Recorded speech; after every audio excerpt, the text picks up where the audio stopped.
চাকরির পরীক্ষায় যে অঙ্কগুলো বারবার রিপিট হয় এর মধ্যে অন্যতম গুরুত্বপূর্ণ একটা অঙ্ক হচ্ছে, দেখেন স্ক্রিনের এই অঙ্কটা।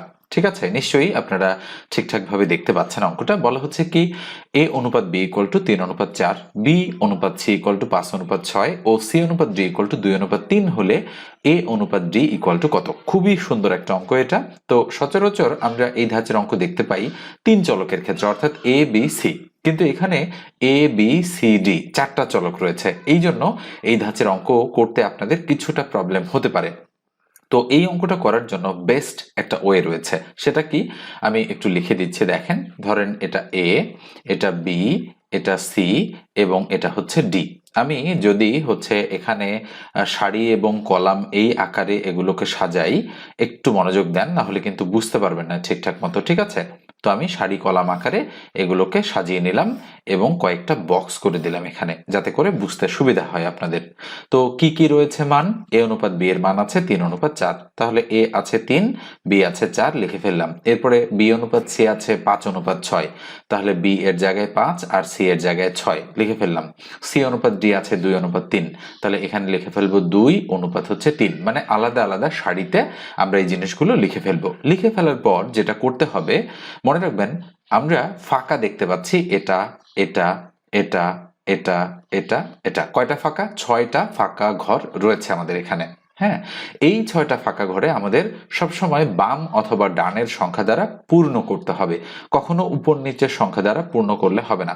কি করতে হবে? হয় বামের সংখ্যা অথবা ডানের সংখ্যা, উপর নিচের কিন্তু নয়। তো আমরা দেখতে পাচ্ছি এই সংখ্যাটার নিচে আছে 6, তাহলে এটা বসাবো না। আর ডানে তো কিছু নেই, উপরেও কিছু নেই, মানে সংখ্যা আর কি কিছু নেই। আর 4 আছে এখানে, তাই আমরা 4 বসাবো। তাহলে এখানে কি বসবে বলেন তো? অবশ্যই 4 বসবে। এখানে কি বসবে? অবশ্যই 5 বসবে। আমরা তো উপর নিচের সংখ্যা বসাবো না, এর ডানে আছে 5, তাই 5 বসবে। এখানে কি বসবে বলেন? অবশ্যই 6 বসবে। এখানে কি বসবে? অবশ্যই 2 বসবে।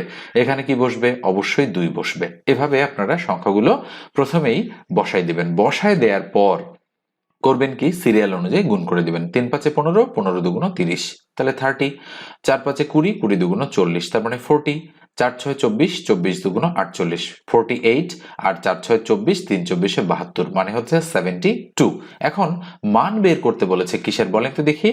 এ অনুপাত ডি ইকুয়াল টু কত, সেটা আমাদের কাছে জানতে চাচ্ছে। তাহলে এ অনুপাত ডি এর ভ্যালু কি হবে? আমরা এখানে লিখছি, সুতরাং এ অনুপাত হচ্ছে আমাদের ডি ইকুয়াল এ কত? এ হচ্ছে দেখেন এখানে 30, 30 লিখে দিলাম। অনুপাত ডি হচ্ছে আমাদের এখানে কত? 72। এটা হলো এর মান, এটা হচ্ছে ডি এর মান, তাহলে 72 লিখে দিলাম। তো এখানে অ্যান্সার গুলোতে দেখেন 30 অনুপাত 72 কোথাও কিন্তু দেয়া নেই। যেহেতু দেয়া নেই, আমরা জানি অনুপাত একটা ভগ্নাংশ, কাটাকাটি করলেই আমরা হচ্ছে সেই ভগ্নাংশটা পেয়ে যাব। তবে দুটোকে একই সংখ্যা দ্বারা কাটতে হবে। আমি যদি এটাকে 6 দ্বারা কাটি, তাহলে 5×6 = 30। 6 দ্বারা এটাকে যদি কাটি আমি, 6×12 = 72। তো নিশ্চয়ই বুঝতে পারছেন 6 দ্বারা উভয় সংখ্যাকেই আমরা কেটে 5:12 বের করলাম। কোথায় আছে? আমরা দেখতে পাচ্ছি গ নম্বর অপশনে আমাদের কিন্তু 5:12 রয়েছে, তাই এটাই আমাদের অ্যাপ্রোপ্রিয়েট অ্যান্সার। তো নিশ্চয়ই বুঝতে পেরেছেন যে কিভাবে আমরা হচ্ছে এই অঙ্কটার হচ্ছে অ্যান্সারটা সুন্দরভাবে বের করলাম। এভাবেই কিন্তু এই ধাঁচের অঙ্ক করতে হবে। 9 নম্বর অঙ্কটা দেখেন, বলা হচ্ছে 143 টাকাকে 2:4:5 অনুপাতে ভাগ করলে বৃহত্তম ও ক্ষুদ্রতম অংশের পার্থক্য কত টাকা হবে। একেবারে হুবহু এই অঙ্কটাই বিভিন্ন চাকরির পরীক্ষায় কিন্তু অনেকবার এসেছে, এই জন্য আমরা এটাকে ভেরি ভেরি ইম্পর্টেন্টের লিস্টে একেবারে প্রথম দিকেই রাখতে পারি। তো মোট টাকা কত? এখানে আমরা দেখতে পাচ্ছি মোট টাকা হচ্ছে 143। বলা হচ্ছে কে আমরা 2:4:5 ভাগ করব। তো 2:4:5 যদি আমরা ভাগ করি, তাহলে আমরা শুরুতেই এখানে এভাবে লিখব যে অনুপাতের যোগফল। তাহলে অনুপাতের যোগফল কত? আমরা বলতে পারি 2 + 4 যোগ হচ্ছে 5। তাহলে অনুপাতের যোগফল 5 × 4 = 9 আর 2 = 11। তাহলে অনুপাতের যোগফল 11। এখন সবচেয়ে বৃহত্তম অংশটা এবং সবচেয়ে ক্ষুদ্রতম অংশটা আমাদের বের করতে হবে। তো সবচেয়ে বৃহত্তম অংশটা হচ্ছে 5 আর সবচেয়ে ক্ষুদ্রতম অংশটা হচ্ছে 2। তাহলে আমরা বৃহত্তম অংশটা বের করার জন্য লিখব যে 143 এর নিচে হচ্ছে 11, তার উপরে হচ্ছে 5, সবচেয়ে বড়টা বের হবে। যেহেতু অনুপাতের যোগফল 11, এটা নিচে, আর সবচেয়ে বড়টা 5, সেটা উপরে। তাহলে 11 দ্বারা এটাকে যদি কাটি, 11 × 1 = 11, থাকলো 3 = 33, 3 × 11 = 33, তাহলে 5 × 13 কত হবে? 5 × 13 হবে আমাদের 65। এটা হচ্ছে সবচেয়ে বড়টা। এবারে সবচেয়ে ছোটটা আমরা বের করব, তাহলে আবার আমরা লিখব 143 এর নিচে হচ্ছে 11 আর সবচেয়ে ছোটটা কত 2, তাহলে উপরে দিয়ে দিব 2। কাটাকাটি করলে তো আমরা জানি এটা 13 হয়। 13 দুগুণ কত, 13 দুগুণ হচ্ছে 26। এবারে কি বের করতে বলেছে যে বৃহত্তম অংশটা এবং ক্ষুদ্রতম অংশটার মধ্যে পার্থক্য কত টাকা। তাহলে 65 থেকে 11 যদি আমি বিয়োগ করে দেই, তাহলে এটা থেকে এটা বিয়োগ করলে কত থাকে, 6 আছে 15 মিলাতে 9, হাতে 1 2 রেখে 3, 3 আছে 6 মিলাতে 3, তাহলে 39 বা 39। দেখেন তো খ নম্বর অপশনে আমাদের সঠিক উত্তরটা আছে কিনা। এক্স্যাক্টলি খ নম্বরটাই হচ্ছে আমাদের অ্যাপ্রোপ্রিয়েট অ্যান্সার। এবার আমরা এটা মুছে দিয়ে পরের প্রশ্নে চলে যাচ্ছি। স্ক্রিনের এই অঙ্কটা দেখেন, খুবই সহজ একটা অঙ্ক, কিন্তু বারবার বিভিন্ন চাকরির পরীক্ষায় কিন্তু এই সহজ অঙ্কটাই আমরা রিপিট হতে দেখেছি। এটা আমরা সূত্রের সাহায্যে করতে পারি, অথবা আমরা দেখা মাত্রই কয়েক সেকেন্ডের মধ্যেই কিন্তু উত্তরটা বের করে ফেলতে পারি। কিভাবে সম্ভব দেখেন, আমরা আগে সূত্রের সাহায্যে করি। সূত্রটা কি? সূত্রটা হচ্ছে এরকম যদি ধারাবাহিক সংখ্যা হয়, অর্থাৎ কনজিকিউটিভ নাম্বার, মানে ক্রমিক সংখ্যা হয় একটার পরে আরেকটা, তাহলে এটার সমষ্টি বের করার সূত্র হবে n ইন্টু n+1 ভাগ কত, ভাগ হচ্ছে 2। এটা সমষ্টি বের করার সূত্র। তাহলে ইকুয়াল টান দিলাম। n এর ভ্যালু কত? n এর ভ্যালু হচ্ছে এখানে পদ সংখ্যা যত তত। পদ সংখ্যা কয়টা? 99টা। তাহলে 99 দিয়ে দিলাম। তাহলে 99 আর 1 যোগ করলে কত হবে? আচ্ছা, আমরা এভাবেই আগে রাখি, 99 যোগ 1 ভাগ কত, ভাগ হচ্ছে 2। তাহলে ইকুয়াল উপরে 99 ইন্টু 99 আর 1 কত, 100 ভাগ কত, ভাগ হচ্ছে 2।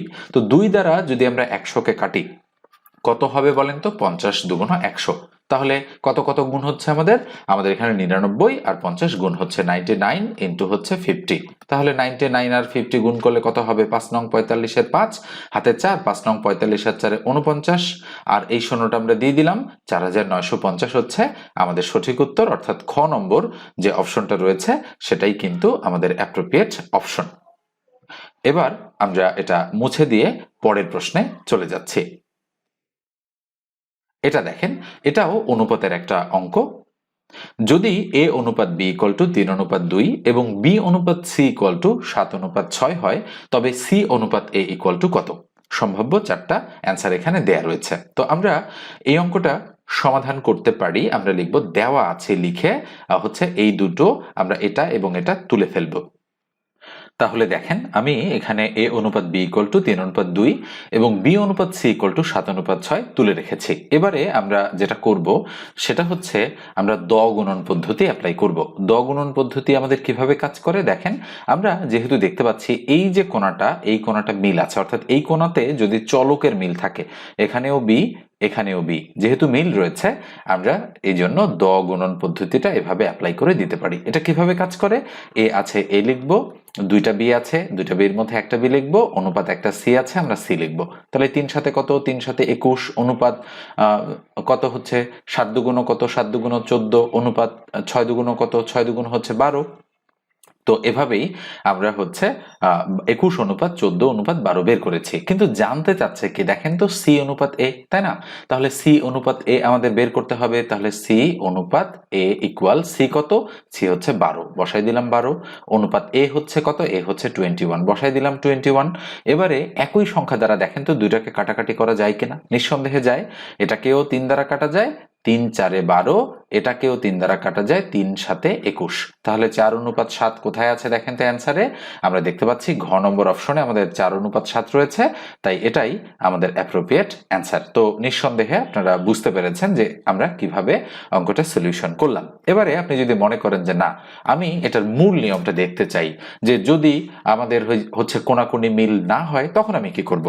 তো সব ক্ষেত্রেই প্রযোজ্য এমন একটা নিয়ম আমি দেখাচ্ছি। দেখেন, a অনুপাত b ইকুয়াল কত দেওয়া আছে? 3:2 আছে। আবার b অনুপাত c কত আছে?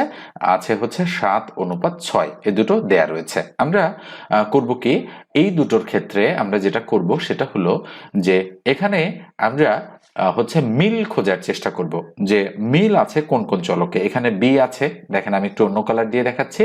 এখানে b কত? b আছে হচ্ছে 2, আর এখানে b কত? b হচ্ছে আমাদের এখানে 7। এই দুটো আপনি খেয়াল করবেন। এই যে b হচ্ছে 2, এই 2 দ্বারা আপনি এটাকে গুণ করে দিবেন, অর্থাৎ দ্বিতীয় যে অনুপাতটা আছে সেটাকে। আর এখানে b কত? 7, এই 7 দ্বারা আপনি প্রথমটাকে গুণ করে দেবেন, গুণন হচ্ছে 7। আপনাকে প্রথমে এই কাজটা করতে হবে। ঠিক আছে, আমি একটু অ্যারো চিহ্ন দিয়ে আপনাদের কিন্তু বোঝালাম যে কোনটা কোনটা আপনারা কি কি করবেন। ঠিক আছে, এবারে গুণ করার পর আমরা যেটা পাবো সেটা হচ্ছে 3 আর 7 গুণ করলে 3 সাথে 21 অনুপাত 7 আর 2 গুণ করলে 7 দুগুণ 14 ইকুয়াল 2 আর 7 গুণ করলে 7 দুগুণ 14 অনুপাত 2 আর 6 গুণ করলে 6 দুগুণ 12। তো পেয়ে গিয়েছি আমরা। দেখেন এখানে দুটো জিনিস সমান হয়েছে, একটা 14 আর একটা 14, অর্থাৎ এই বি এর মান 14 এবং এই বি এর মানও 14। তাহলে এ মানে 21, বি মানে 14 আর হচ্ছে সি মানে হচ্ছে 12। তাহলে আমরা বলতে পারি এ অনুপাত বি অনুপাত সি ইকুয়াল টু হচ্ছে 21, 14, 12, তাই না? তাহলে 21 অনুপাত 14 অনুপাত হচ্ছে 12। তো জানতে চাচ্ছে কি, আবার আগের মতো হয়ে গিয়েছে, জানতে চাচ্ছে আমাদের হচ্ছে সি অনুপাত এ। তাহলে সুতরাং আমরা বলতে পারি সি অনুপাত এ ইকুয়াল টু সি কত, সি হচ্ছে 12 অনুপাত এ কত, এ হচ্ছে 21। একই সংখ্যা দ্বারা আমরা কাটাকাটি করব, 3 4 12 আর হচ্ছে 3 সাথে 21, 3 দ্বারা উভয়টাকেই আমরা কাটলাম, তাহলে 4 অনুপাত 7। এটাই হচ্ছে আমাদের অ্যাপ্রোপ্রিয়েট অ্যান্সার। আপনি এভাবেও করতে পারেন। আরো একটা প্রসেস রয়েছে, তো অন্য কোনো দিন আমি ওই প্রসেস নিয়ে আপনাদের সঙ্গে আলোচনা করব। 12 নম্বর অঙ্কটা দেখেন, বলা হচ্ছে 1 3 6 10 15 21 ধারাটির দ্বাদশ পদ কত? সম্ভাব্য 4টা উত্তর দেয়া রয়েছে।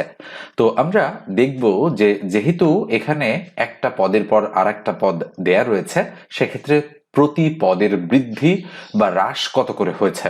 এখানে বোঝাই যাচ্ছে যে বৃদ্ধি হয়েছে, একের পরে 3, এখানে 3 বেড়েছে, তাই না? হচ্ছে তারপরে আমরা দেখতে পাচ্ছি একের পরে যেহেতু 3 হয়েছে 2 3, তার মানে এখানে 2 বেড়েছে আমরা বলতে পারি। তারপরে 3 এর পরে 6, এখানে 3 বেড়েছে। 6 এর পরে 10, এখানে 4 বেড়েছে। 10 এর পরে 15, 5 বেড়েছে। 15 এর পরে 21, 6 বেড়েছে। তার মানে বৃদ্ধির হারটা বোঝাই যাচ্ছে 2 3 4 5 6, এরপরে 7 বাড়বে, তাই না? 7 বেড়ে সংখ্যাটা কত হবে? 7 বেড়ে সংখ্যাটা হবে আমাদের 28, তাই না? 21 আর সাথে 28। তারপরে 8 বাড়বে, 8 বাড়লে সংখ্যাটা কত হবে? 28 আর 8 কত? 28 আর 8 আমাদের হচ্ছে 36। এরপরে 9 বাড়বে, 9 বাড়লে সংখ্যাটা কত হবে? 36 আর 9 হচ্ছে 45। এরপরে 10 বাড়বে, 10 বাড়লে হবে 45 আর 10 55। এরপরে 11 বাড়বে, 11 বাড়লে সংখ্যাটা হবে 55 আর 10 65 আর 1 66। তার মানে 55 আর 11 66। আমরা একটু দেখি, যেহেতু আমাদের দ্বাদশ পদ বের করতে বলেছে, কয়টা পদ হলো আমরা একটু গুনি। 1টা 2টা 3টা 4টা 5টা 6টা 7টা 8টা 9টা 10টা 11টা, আরো একটা দরকার, তাই না? এরপরে কত বাড়বে? এরপরে 12 বাড়বে। তাহলে 66 আর 12 কত হবে? 6 আর 2 8 আর 7, 6 আর 1 7, তার মানে 78 হবে।